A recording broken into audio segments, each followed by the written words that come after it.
Oh, hello there. I'm just hanging out in my garage gym with my Lamborghini. But you know what you need instead of gym equipment?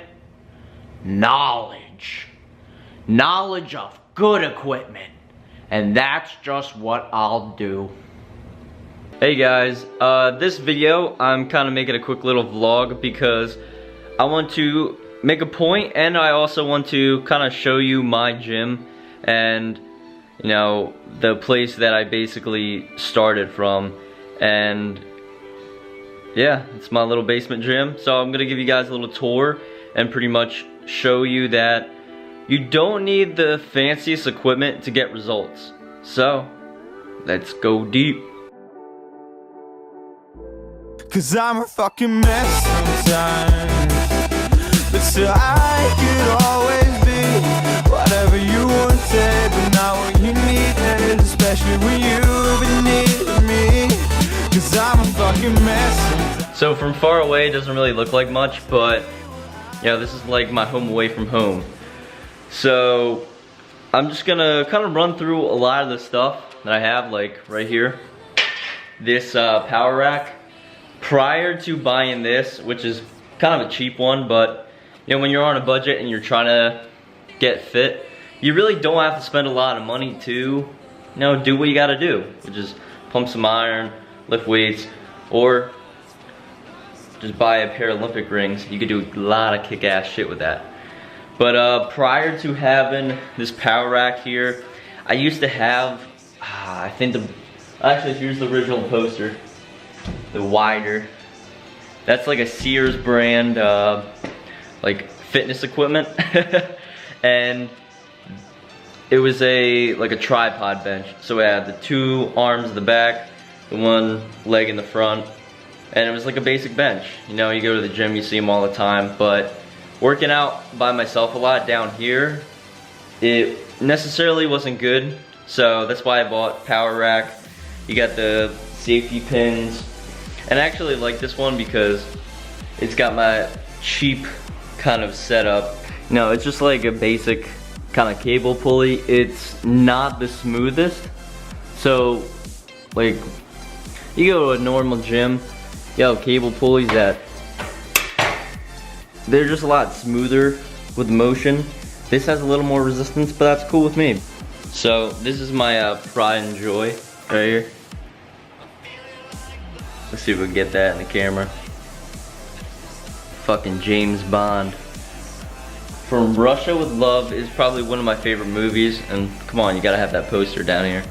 So recently I went through two barbells. I had an Olympic sized barbell. The first one was a cheapie, which I got from like a Sears, or I actually bought one from Dick's and it totally busted on me within a week. I sent it back. And then I went to Sears because they had a cheap set, and yeah.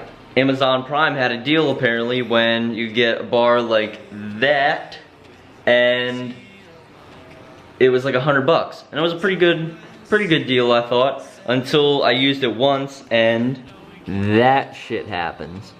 The fucking Baron came out, and that's what it's supposed to look like. And the other bullshit thing that happened is when I bought this, you can see right here, the whole edge of this, yeah, here's the brand too. Avoid this brand, save your money, don't bother. I'm sending this back actually, and I'm getting a Rogue beater bar. The shipping payment sucks, but whatever. But it came like this. It came all beat up on the both edges. Like, I can understand being a UPS driver or a FedEx driver sucks, but you can't, like, don't beat up people's shit if they pay good money for it. And I don't know if I really paid that good of money. So let's move on. So this bar right here is the first Olympic bar I ever owned, and we're gonna squat down. You see that? The cufflink basically broke off, and the whole sleeve on the inside is rusted. So this is the inside sleeve of the bar, and here's the cuffling that was on there. So you could really tell that this thing was just shit. But like I said, you know, for what it was and for the money that I spent on it, it lasted a good 2 years and I beat the fuck out of this bar. So I'm kind of just keeping everything, like I said earlier, you don't need a lot of money to get good equipment. And here is the prime example. You see this little thing right here, Olympic ring? I bought these, probably maybe a year ago, or less than a year. 40 bucks on Amazon, get that nice wood finish. I like natural looking shit. And you can get some huge lats by using Olympic rings. And I honestly and wholeheartedly mean that. Ever since I've been using these and doing strict pull-ups, strict muscle-ups, I've been hitting musculature in my back that no wide grip pull-downs or barbell rows have even got close to working out. So, I'm just here chilling with my kettlebells. I gotta say, I love kettlebells, and recently I got more and more into them. And if you look at them, they kind of look pretty similar. This one is a 52 pounder, and this is just a 30, but this costs a lot more because it was bought at Sports Authority, which is overpriced. Don't bother. I got this little peckerhead at Walmart, and they had the wrong price on it, so I got it even cheaper.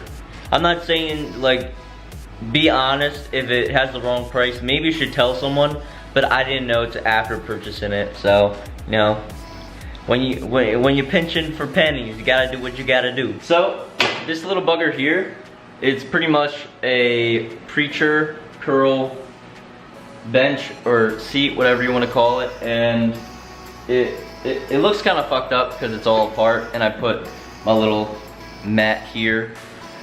A lot of people just use preacher benches just to do preacher curls, yet when you have to kind of use your imagination in the gym, you can do all kinds of stuff with these. I do spider curls on them. I do, what else would I do? I do back raises. I just pin my legs against that wall, put myself probably like up to my hips on this, and do just back raises. And that's why I have this here, so I don't like impale myself. But like I said, use your imagination. Like if you're limited on equipment, it doesn't have to be totally conventional. Like if you don't have, a back raise machine, you're not gonna get good results. Fuck that shit, just don't even bother. And here is another example. If you are limited on cash, build a pull-up bar. This is the first pull-up bar I bought. Technically I bought and I built. It's plumbing pipe. That's all it is. You go to Home Depot or Walmart, you buy some flanges, some bent pieces, and some straight. I don't think it's this piece might, nah, it's not cast iron. It's some kind of iron, but it was like probably $30 or $40, but you know what, this thing has been hanging up. I just screwed it straight to the beam of my basement, and man, I've done all kinds of just crazy workouts with it. And I had this thing before I bought that, and I only bought this because it was on sale because the Dick's was going out of business.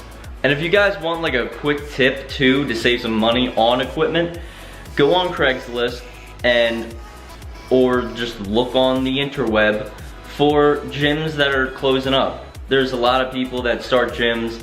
Sometimes businesses fail. It's sad, but you can use it for your favor, because if they're closing up, shit, you can probably buy a whole bunch of their equipment for mad cheap.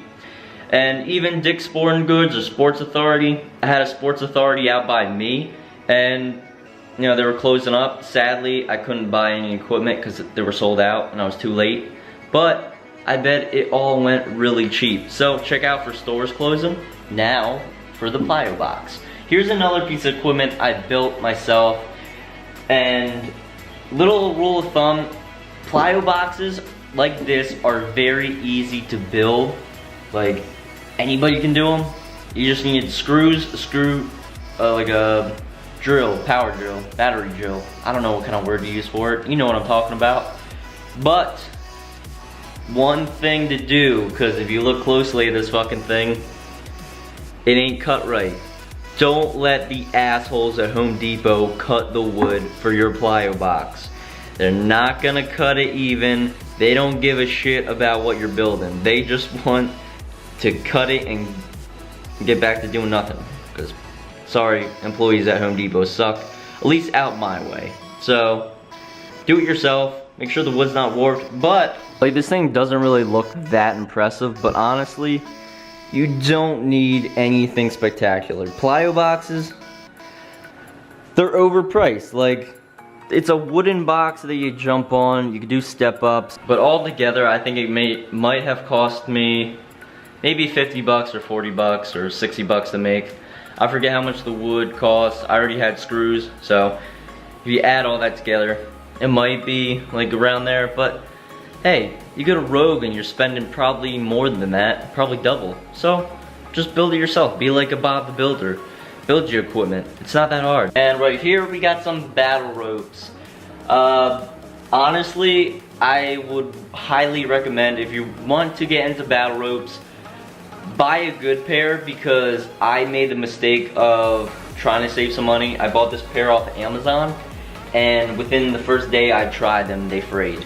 And I know that, you know, you're kind of beating them up, but within a day, the amount of money that I spent, they shouldn't have got that messed up.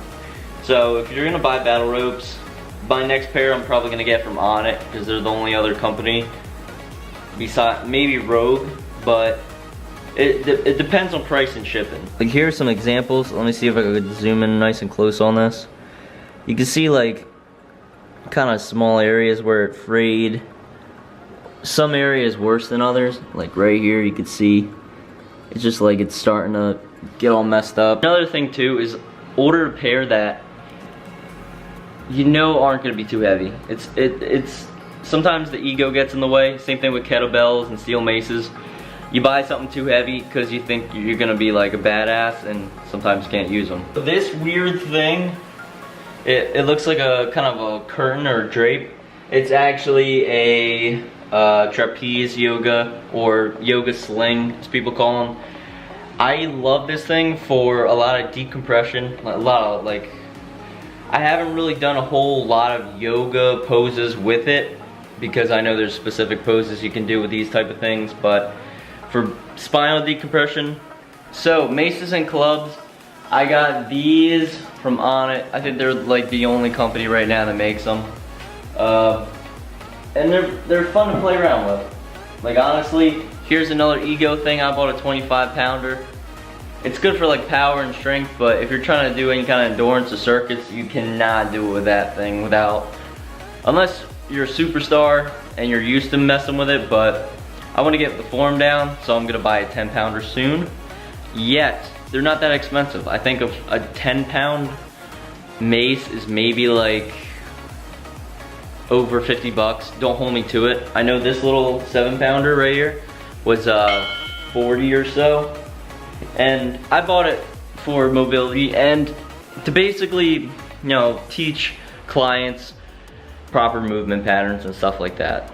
So actually here, this is a bench, a flat bench that I use for a lot of shit. And you're probably gonna say, John, what's up with this this redneck hootenanny going on here? You got 2 wooden blocks, and they're actually cheap boxing straps holding them together. This one came off. It's not real tight, but you're probably wondering why I have this and why it's set up like that. Well, like I said earlier, there was a gym that was closing up, and they were practically giving it away for nothing, like 10 bucks. So why not take it? I didn't really have a flat bench at the time, so this is what I use for the power rack, for any kind of lifts, and I have these wood blocks.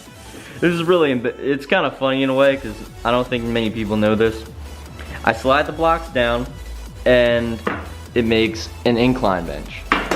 I highly do not recommend doing this because, you know, it's not the most sound structure, it's not the safest piece of equipment, but hey, you know, when you're trying to save money, you gotta do what you gotta do, and this is like a prime example. Like, I might have hurt myself once on this, but that was my own fault, not paying attention to my form. And right now I'm kind of gonna end this with the mess of equipment I have right here. I didn't really plan on cleaning up. Usually it's more clean down here when I do videos, but I kind of just wanted to give you guys an example. Here's actually a kettlebell. Like, I bought this from Walmart a long time ago. I think it was like a 25 pounder. And I completely busted the handle off. And here, these were actually my first pair of dumbbells. They were adjustable, like Gold's Gym dumbbells from Target, I think. And they went up to 25 pounds. And as you can see, like the plastic here broke, and then all the plates are kind of laying around. So when you have cheap equipment, it tends to break. Like, as you can see, I had 2 barbells break, I had a kettlebell break. Like, things are kind of, you know, cheap. But at the same time, if you're pinching on money and you have to buy cheap equipment, it's not a bad thing. Don't let dollar signs get in your way of actually reaching fitness goals. Like, I was a scrawny, you know, skinny 12-year-old, 13-year-old when I started exercising. I didn't have the best equipment, and I stuck with it. And then as I progressed, as I got older, I saved money, I bought better equipment, and then I gained a lot of what I have now from starting from really nothing. And the moral of this video is just to show you guys that you don't need a lot of money, you don't need a lot of equipment, you just need that ambition, the goal, and just the time, and put in the hard work, and you'll get the results.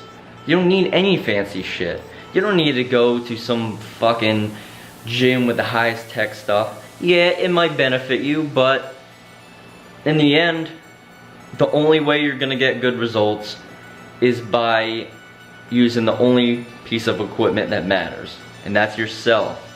So I'm gonna wrap it up with that. I hope you guys enjoyed this like tour of my gym, my mini gym, my garage, basement gym, whatever I wanna call it. And if you wanna see more videos, just let me know, leave a comment. I'll be sure to give other tours and whatnot. And I hope it inspired you guys too. So I'll see you next time. Keep on keeping on, and see you soon.